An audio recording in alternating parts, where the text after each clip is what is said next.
बेटा मेरा कोई नहीं, जहाँ जगह मिलती वहाँ सो जाती, जहाँ मिल जाता वहाँ खा लेती, मेरा कोई नहीं, मैं तो अकेली हूँ बस। पटेल साहब मन में सोचते बुढ़िया बड़े काम की, इसने अपने घर को जाना चाहिए। कहने लगे बुढ़िया माँ आज से चिंता मत कर, आज से मैं तेरा बेटा, तू मेरी माँ, बढ़िया गरम गरम भोजन तेरे को मिलेगा, चल बड़ा मेरे साथ रहना, आज से मैं तेरा बेटा, मेरे घर को रहना, चल चल चल। बुढ़िया कहने लगी बेटा मैं तेरे घर को चलती तो सही, पर मैंने सुना है तेरे घर में कोई पंडित रहते हैं। हाँ गांव में भागवत रखी है, गांव के लोगों ने तो पंडित जी अपने घर को रहते अपने सामने। हाँ तो बेटा जिस घर में पंडित रहते वहां मैं नहीं जाती। अरे क्या पंडित रहते वहां नहीं जाती? पटेल साहब को और तरसना फूलना है कि भागवत तो मेरी छाती पे रखी है, पंडितों को मेरे घर में पाती है। अब ये काम की बुढ़िया नहीं डाली, मन ही मन बड़े तरस रहे फिर रहे पटेल साहब। अच्छा बुढ़िया माँ पंडित जी नहीं रहे, हाँ फिर मैं तेरे घर को चल सकती, फिर तो तेरे घर रहूंगी, वहीं पर रहूंगा। पटेल साहब ने विचार किया, कहते बुढ़िया मैं ठहर मैं अभी आता। चले पटेल साहब, भगवान बैठे मन से विचार करते कि आज लोगों को क्या होगा, सबके सब कहाँ चले गए, कि पटेल साहब भी चले गए, कम से कम आरती तो घर ले, आरती तक पकड़ने वाला कोई नहीं, सामने काला कुत्ता नहीं। तब तक पटेल साहब भी आए सामने से, जल्दी जल्दी चल चल आकर खड़े हो। हाँ महाराज के तक भागवत रह गए। भगवान कहने लगे कैसी बात करते हो पटेल साहब, आज 3 ही दिन हुए, 7 दिन की कथा होती है। नहीं नहीं नहीं, हम सब गाँव वालों ने विचार बना लिया कि आज समाप्ति कर देनी चाहिए। ये लोग अपनी दक्षिणा नौकर से निकाल रहे महाराज को गाँव के बाहर, जल्दी नौकर झोला लेके आ गया, कहता महाराज चलो। भगवान कहते पटेल में तो भगाता क्यों है, क्या बात है? नौकर कहता महाराज चलो, भगवान को जाना पड़ा। नौकर ने भी गाँव के बाहर तक छोड़ा, कहते महाराज राम राम गाँव। वहां से फिर चले बुढ़िया की तरफ। अब इधर बुढ़िया बाई से कहती बेटा मेरे को तीर्थ शंका जाना है, लोटे में जल देती, मैं जरा लोटे में जल दिया और बुढ़िया चली। बाई कहती बुढ़िया माँ ज्यादा दूर मत जाना, या अपनी बाड़ी मत बैठ जा, दूर मत जाओ, बाड़ी मत बैठ। अब बुढ़िया चली तो चली, वो तो लक्ष्मी जी थी, वो कहा आए पटेल साहब कहाँ गई हो बुढ़िया? कहते पटेल साहब लोटन चल लेके दीर्घ शंका के लिए 1 घंटा 2 घंटा, अरे अभी तक बुढ़िया नहीं आई, ऐसा कहाँ भिजवा दिया? पटेल साहब वो दीर्घ शंका के बस लोटे में जल लेकर गई है बस। अरे पागल हो गए तुम लोग, ऐसी काम की बुढ़िया को तुमने घर के बाहर कैसे जाने दिया? घर में बिठा लेते पर बाहर नहीं जाने देते।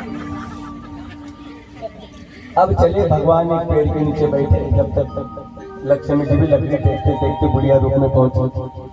कहने लगे महाराज यहाँ क्यों बैठे? अब भगवान का मन वैसे तो विचलित था, कहने लगे जाना बुढ़िया अपना काम कर, क्यों बैठे, क्या अपना काम कर? तब माता लक्ष्मी ने अपना रूप प्रकट किया।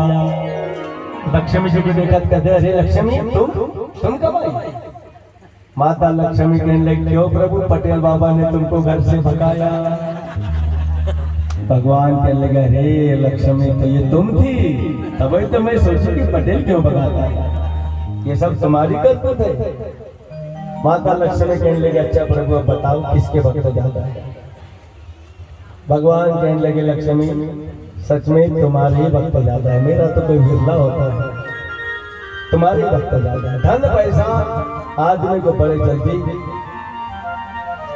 बदल देता है, बड़ी जल्दी विकृति आ जाता है, और भगवान के भक्त कभी भी भगवान से धन पैसे की आशा नहीं। ऐसे अनन्य भक्ति में सबरी जी की भक्ति देखो, अपना सारा जीवन त्याग दिया सबरी जी ने, सब अपना घर दार सब कुछ केवल भगवान की भक्ति को हृदय में धारण रखा। सबरी जी इनकी महिमा बड़ी बचपन से लेके तो तरुण अवस्था वृद्धावस्था तक बिता दी। बचपन में जब अपने माता पिता के यहाँ सबरी जी थी, थोड़ी बड़ी पहले बचपन में विवाह हो जाते थे 8-10 वर्ष की आयु में, तो एक बाड़े में बहुत से जीव जंतु पशु पक्षियों को कैद करके रखा। सबरी जी ने अपने पिता से पूछा कि पिताजी ये इतने सारे जीवों को ऐसा बांध कर कैद करके क्यों रखा? कहने लगे बेटा तुम्हारा विवाह होगा तो इन्हीं का सबका भोजन बनाया जाएगा मेहमानों के लिए। बस उसी पल से हृदय परिवर्तन हुआ है माता सबरी का कि मेरे कारण विवाह की खुशी के कारण इतने जीवों की हत्या। नहीं नहीं नहीं, इतनी हत्या नहीं होने दूंगी। जो मन में वैराग्य उत्पन्न हुआ तो निकल पड़ी घने जंगलों की, साधु संतों की सेवा करती है। लोग सबरी को छूना पसंद नहीं करते तो चुपके सेवा करती है। प्रातः काल जाके सबके चारे आश्रम की सफाई आदि सब करती है। मतंग ऋषि की कृपा सबरी जी पर हुई थी। मतंग ऋषि ने सेवा देखी तो सबरी जी को स्वीकार किया। बहुत समय तक आश्रम में रहती। बचपन से तरुण अवस्था में आ गई। तरुण अवस्था से धीरे धीरे वृद्धावस्था की ओर चली। जब मतंग ऋषि अंत समय में आए तो सबरी से कहने लगी कि सबरी, मुझे राम दर्शन नहीं हुए, परंतु एक दिन राम हमारे यहाँ जरूर आएगा, तुम उनकी प्रतीक्षा करना। माता सबरी रो रही है गुरुदेव की स्थिति देखकर। कहते रो, एक दिन राम यहाँ पर आएंगे, राम जी के दर्शन तुम्हें होंगे। गुरु के वचनों पर विश्वास करके रहने लगी। रोज प्रतीक्षा करती है। जंगल से फूल पौधे बेर आदि लाती है, ढेरी लगाकर बैठ जाती है। रास्ता देखती कि आज मेरे राम आए, मेरे प्रभु आए। सारा दिन राह देखती, संध्या काल को निराश होकर पुनः वापस फिर प्रातः दूसरे दिन तैयार होकर फिर बैठ वनों से चुन चुन कर फल लाता है। दिन बीते, महीने बीत गए, वर्षों बीत गए। शरीर जर्जर हो गया है, दुर्बल हो गया है, कमजोर हो गई है, परंतु विश्वास दृढ़ है, विश्वास मजबूत है कि मेरे राम आएगा। एक दिन इसी प्रकार बेरों की ढेरी लगाकर बैठी, प्रभु का स्मरण कर रही है। रामा रामा रटते रटते बीती रे उमरिया,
सुन लो बहुत पुकारी हूँ, दर्शन बिन तो नैना तरसे, सुन लो बहुत पुकारी हूँ।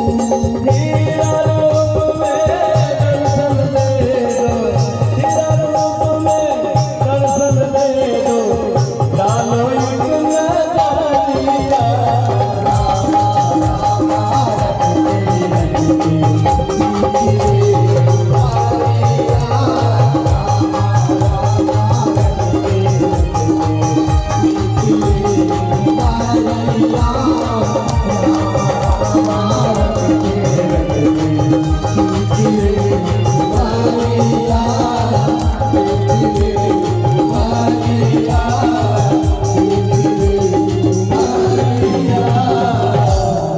इसी प्रकार प्रतिदिन और एक दिन सपना साकार हुआ। राम जी लक्ष्मण जी सहित आए, सबरी बैठी है, सबरी को मतंग ऋषि की बात आई याद, जैसे प्रभु बोलेगा सबरी देखी राम ग्रहाए, मुनि के वचन समझी जिया भाए। प्रसन्न होकर नृत्य करने लगी, झूमने लगी। व्रत शरीर में न जाने कहां से शक्ति आ गई, बिन बुलाए भगवान सबरी किया पधारे। सोच रही है क्या करूं, प्रभु है। गुरु जी ने कहा है गुरु गोविंद काकेला गोपाल, बलिहारी गुरु आपने गोविंद दियो भगवान। भक्त की स्थिति है ऐसी भाव विभोर हो गई है सबरी जी कि सम्मान करना तक भूल गई। सबरी जी के नेत्र में सुधारा रह गई। प्रणाम किया पर समझ में नहीं आ रहा क्या करो। मगन मुख बचन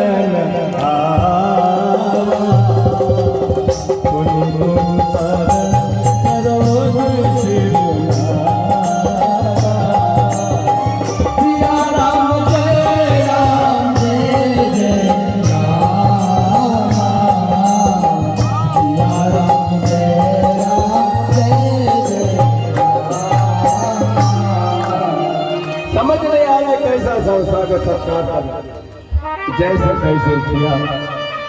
भगवान को बैठा है, फल खिला रही है, पेड़ खिलाती है, तो सबरी का भाव निर्मल है। भाव में मन में ये कई बात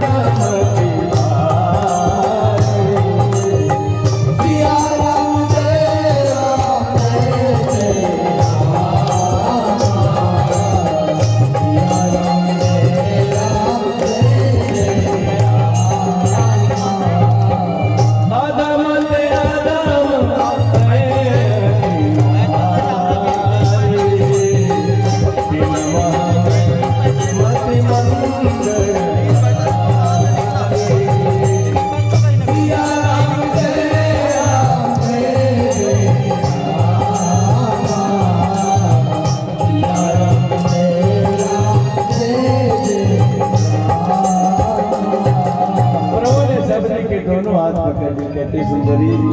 सबरी को सुंदरी का है, भगवान ने भामिनी का है। कहा रघुपति सुन भामिनी बाता, कह रघुपति सुनो भामिनी बाता, मानव एक भगत करना।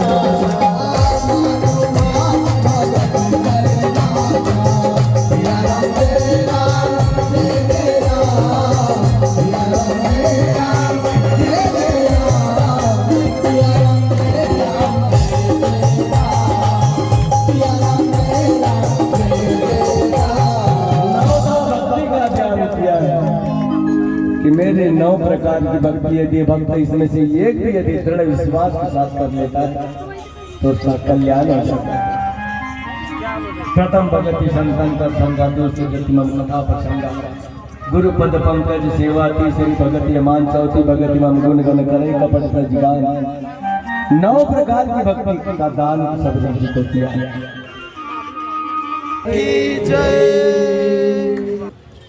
तो 3 प्रश्न राजा परीक्षित के हुए थे श्रीमद् भागवत कथा के अनुसार। वैसे तो कई प्रश्न महाराज परीक्षित ने सुखदेव जी महाराज से पूछे, परंतु मुख्यतः 4 प्रश्न राजा परीक्षित के माने गए और इन्हीं 4 प्रश्नों के समाधान में सुखदेव जी महाराज ने सारा श्रीमद् भागवत कथा प्रसंग विस्तार से राजा परीक्षित को सुनाया।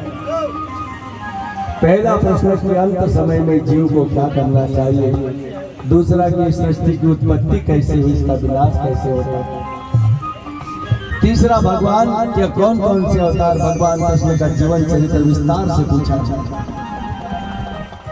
चौथा और अंतिम प्रश्न महाराज परीक्षित का हुआ है कि मोक्ष क्या है और मोक्ष किसे प्राप्त होता है।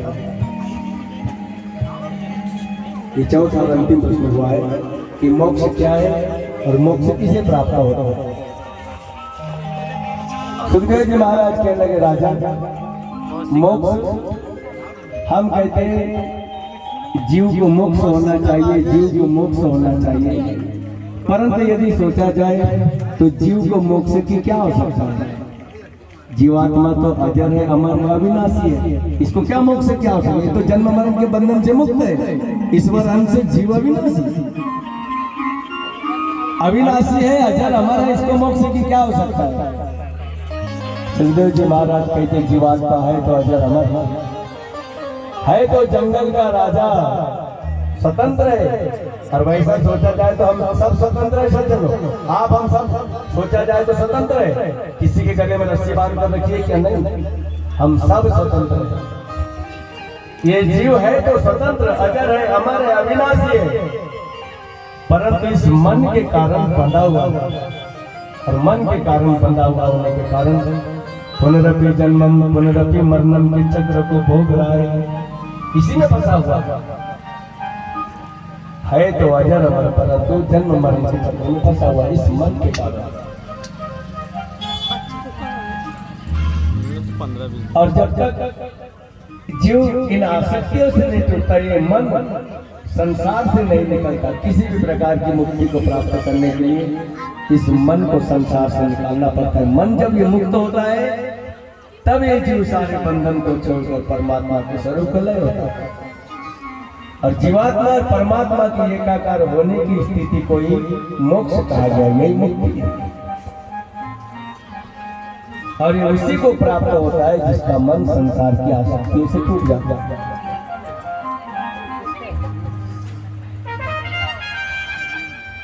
जिस प्रकार हमारी जीव की स्थिति कैसी है, मान लीजिए नारियल, गीला नारियल, नारियल कच्चा रहता है, कच्चा नारियल है तो उसका फल भीतर का जो है वो नारियल के नरवटी से चिपका रहता है, नारियल के कवर चिपका रहता है कि नहीं। गीला नारियल, गीला नारियल का फल जो है ऊपर के कवर नरवटी से चिपका रहता है। नारियल को यदि तोड़ा भी जाए तो भीतर का फल भी टूटता है, क्योंकि वो अभी कच्चा है, नरवटी से जुड़ा हुआ है। और यही फल, यही नारियल जब पक्का हो जाता है, अच्छी तरह सूख जाता है, तो रहता तो नारियल में ही है, परंतु अपने संबंध नारियल के कवर से नहीं रखता, स्वतंत्र रहता है, रहता नारियल में ही, परंतु अपने संबंध नारियल से नहीं रखता। नारियल तोड़ा भी जाए तो भीतर का फल वैसा का वैसा ही नहीं रहता। यही स्थिति जीवात्मा की है। जीव संसार की आसक्तियों में फंसा है तो कच्चे नारियल की भांति इसमें लिप्त रहता है, पुनर्जन्म जन्म सारे से मुक्त है। मन ही जीव को फंसा कर भी रखता है, मन ही जीव को परमात्मा के स्वरूप को भी लेकर आता है।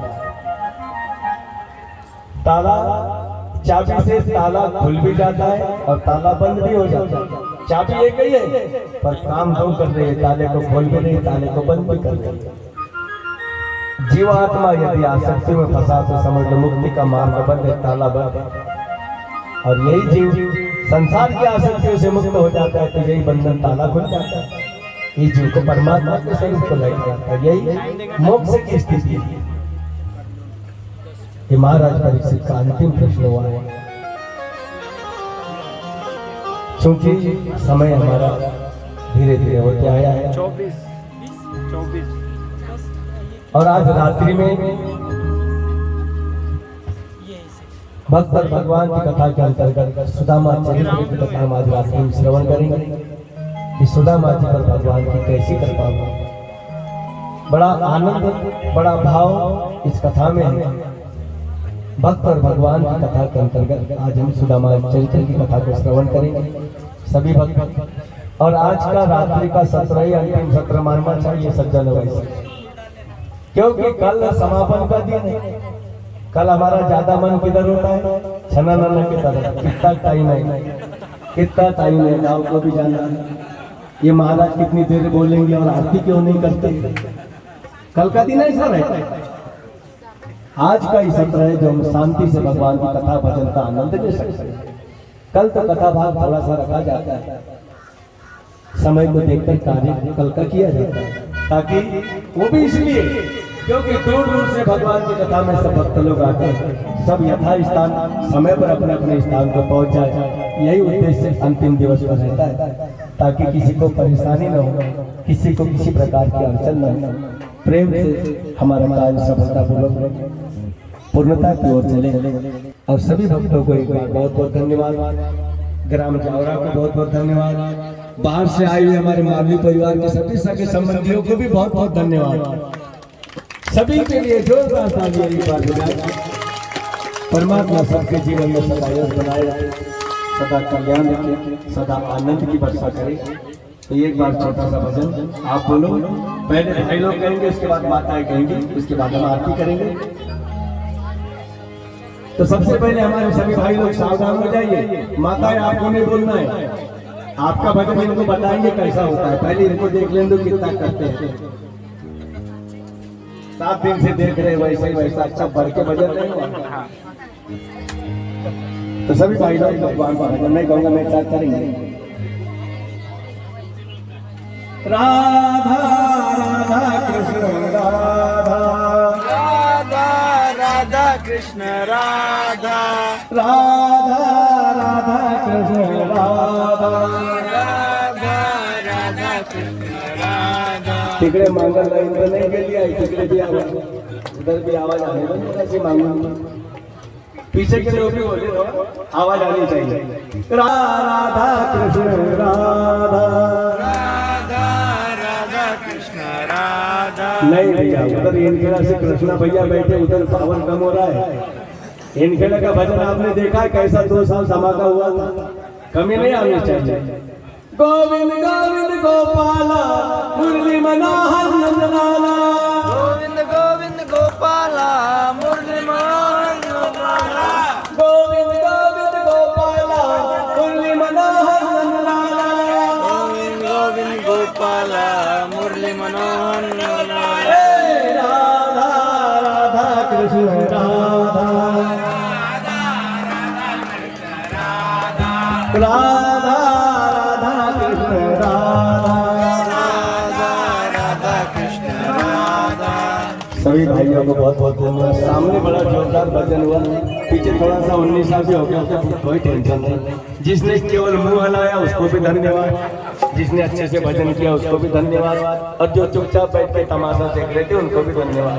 भगवान सबका कल्याण करे, सबको आनंद प्रदान करे। अब देखो हमारी माताओं का भजन, भजन कैसा होता है जरा माताओं से।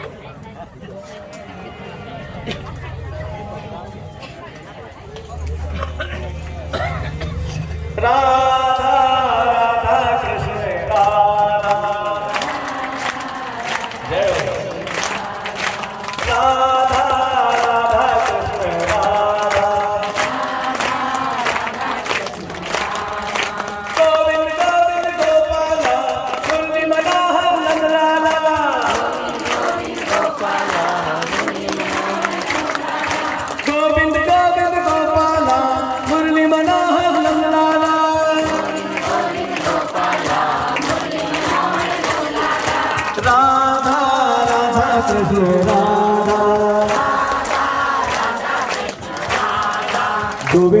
गोविंद गोपाला सभी लोग बोलो गोविंद गोविंद गोपाला गोविंद गोविंद गोपाला गोविंद गोविंद गोपाला